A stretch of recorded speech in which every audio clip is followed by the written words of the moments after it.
loxo parce que di nga dugg peut-être ci conditions yi nga nekkee woon foofu ca biir ba ci sa jàkkaarloo ak kii di procureur mais Abdoulaye peut-être ñu bëri lu ñu comprendre wul woon mooy arrestation wu ay député la ñu gisoon ñu arrêté leen peut-être pour sax defaraat mbir bi ñu ne ci flagrant délit lañ leen jàppee naka ngay analyser déjà yooyu arrestation damay jàpp ni déjà man en tant qu'observateur damay gis ni arrestation yooyu noonu damay jàpp ni du arrestation yoo xam ne war nañu jàpp ni dafa jaar yoon parce que boo jëlee ki nga xam ne mooy maire de la ville de Guédiawaye bi nga xam ne moom sax dafa am autorité de police bu gën a yaatu si kanamu kii nga xam ne moo di préfet ba si kii nga xam ne tey jii mooy commissaire centralu ville de Guédiawaye fañ ko jàppee nu mu soree ak lieu de rassemblement ba defe naa ni ak yoon guñ ko jàppee woon sax defe naa ni dafa jéggi dayoo kii nga xam ni moo di Mame Diarra Fam honorable député Déthié Fall façon gañ leen jàppee ak fa leen jàppee kenn ki devant la permanence nationale de sa formation politique kenn ki devant le domicile du maire de la ville de Dakar encore une fois damay jàpp ni loolu noonu boo koy jàngat toujours dafa am un soubassement politique boo xam ne dégg nga maam war ñu foon mën a yegg te itam lu ñu constaté député yu ñu jàpp député opposition ba wala bokk si groupe parlementaire wala non neski ba si député majorité yi ñoom ñëpp dañoo waroon def dank say booloo xeex li nga xam ne moo di arrestation bi ñu xam ne arresté nañ ko seen ay pairs parce que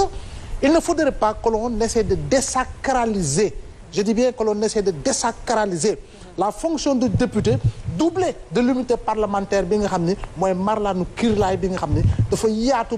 boo xam ne am na feneen foo xam ne sax war nañ ko mën a tudd ne kii député du Sénégal la dafa am unité boo xam ne moom la àndal si loolu bu ñu jàppee député bi si façon bu ñu ko jàppee si bés boobee defe naa ni du guléet ñu ne manifestation interdire nañ ko ay député génnuñ je rappelle et je donne l'exemple de Mamadou Diop Decroix boo xam ne dañoo fekkee gis tombe ca mu ñëw si manifester goo xam ne dañ ko interdiroon andi si woon ak ñoom Oumar Sarr nekkoon coordonnateur national du parti démocratique sénégalais bés ba muy xotti li nga xam moo di arrêté préfectoral biñ ko joxoon ni ko seen manifester bi ngeen wax interdit nañ ko ba ñuy jàpp Mamadou Diop Decroix il était député mais bañ ko jàppee on l'a pas déféré dañ ko daal di bàyyi contexte ak situation politique xëy na mën na am évolution mun na am loo xam ne changé na mais encore une fois l'interdiction en tant que telle même bu ñu koy tudd sax si li ma jàpp dama ne c'est une dérive sémantique. Pourquoi c'est une dérive sémantique? Étant donné que nous sommes entrés dans le régime de déclaration nonobstant le fait que ni administration territoriale bi maanaam préfet bi xëy na article 8 jàpp article 10 la ñu wax di nga gis ni effectivement il peut être un niveau d'information boo xam ne man ak yow ak keneen duñu si nekk keneen dina nekk niveau d'information boobu xam ne dina ko xam te du ko wax waaye li mënti am moo di il ne faudrait pas quand même que bu ñu interdire rek ñu ne aujourd'hui la règle serait d'arrêter, la règle serait de placer en garde à vue, la règle serait de mettre sous mandat de dépôt, la règle serait d'amener véritablement au jugement même bu dee flagrant délit leen topp. Je rappelle encore une fois on a beaucoup de jurisprudence en la matière parce que tey jii ku jàngat lii nga xam ne moo di histoire politique du Sénégal la plus récente et j'ai l'habitude de le rappeler parce qu'en réalité il faut que ñuy fàttali comme dit le tubaab la répétition elle est pédagogique. Je rappelle que Sangalkam bi Malick Ba biñ ko faate ki nga xam ne mooy njiiti réew mi tey ak ñi mu àndal nekk si nguur gi ministre mbaa député la mbaa conseil économique social nga nekk mbaa HCCT ñu xam leen ñu xam ñu ba jamono Benno Siggil Sénégal jël nañu yëpp ñu si ay oto yóbbu ñu buntu ministère de l'intérieur amul autorisation amul déclaration amul lenn loo xam ne c'était spontané bu ñu bëgg lire mémorandum bi te jour boobu su ma jumut su ma fàttalikoo xëy na samay confrères conseil yu fa nekkoon daañ ma gàgganti par message kii nga xam ne moo di docteur Diallo Diop c'était lui qu'on avait choisi pour lire le mémorandum il y avait feu Charles Gueye il y avait ñeneen ñu fa nekkoon ay El Hadj Momar Samb consort ñoom ñëpp mais jour boobu noonu fait yooyu tey jii bu fekkoon ni jamono jooju dañ ne autorisation amul dara amul ñu jël la yóbbu la place garde à vue ak nangam na defe naa ne du ñu yegg si fii de ce point de vue là je crois bien quand même il faut que ñuy respecter loi dañ ko war a respecter il faut que ñuy respecter institutions yi dañ ko war a respecter mais il ne faudrait pas quand même yenn façon arrestation yi ñu koy constater et par rapport à des faits politiques par rapport à des faits de manifestation yoo xam ne interdit nañu wala autorisé nañu lu si mënti am nu war ñu respecter autorité bi nga xam ne jël na décision même bu fekkee ni décision bi war nañ ko mën a attaquer war nañ si mën a andi li nga xam moo di jàngat jël le contre-pied par rapport ak li mu avancé mais dans tous les cas arrestation yi man nu ma ko mën a jàngatee mooy arrestation yoo xam ne daal jaarutu woon yoon ba ñuy jël nit ñi di leen yóbbu fii nga xam moo di jugement donnant l'impression de vouloir mettre une épée de Damoclès ci seen kaw bopp ba nga xam ne suba bu ñu interdire amaana ñooñu daañu moytu wàcc ci terrain bi même bu fekkee ni sore nañu lieu de rassemblement bi. alors oui même soo gisee ba ñu dem ci procès bi sax ak daan yu ñu leen daan avec sursis peut-être beneen lecture lañ ci mën a am alors Omar Faye peut-être jàpp nit tëj ko ay 10 jours 5 jours ci ay manifestations ñu bëri ñu ngi jàpp ne que c'est abusé mais ñu interdire manifestation nga dem est-ce que d'une autre part lu la fa fekk wala loo fa mënti jëlee également c'est pas ci benn partie de ta faute.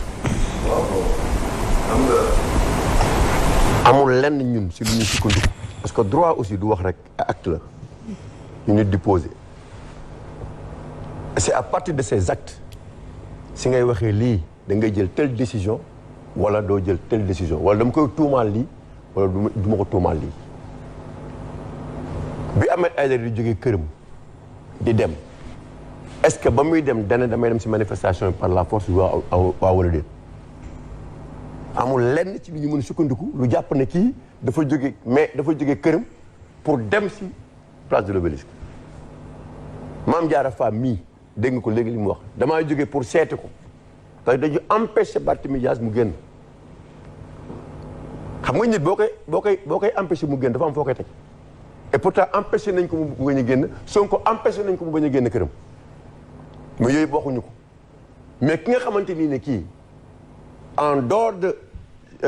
yére bi muy sol muy député dafa jóge pour seeti nit ñu may ko mu dugg mais waxul ne damay dem manifester yow kay booy tuumaal ni day fekk nga ne la fañ ko bëgg a defee fa laa jëm par la force sax nga jàpp ko mais dafa dem di seeti nit Déthié Fall aussi pareil mais fi nga waroon jàppee nit mooy jóge sa kër nga dem na fa ma choisir ne dama fay manifester ma jóge fa dem fa laa mën nga ma jàpp après interdiction mais amul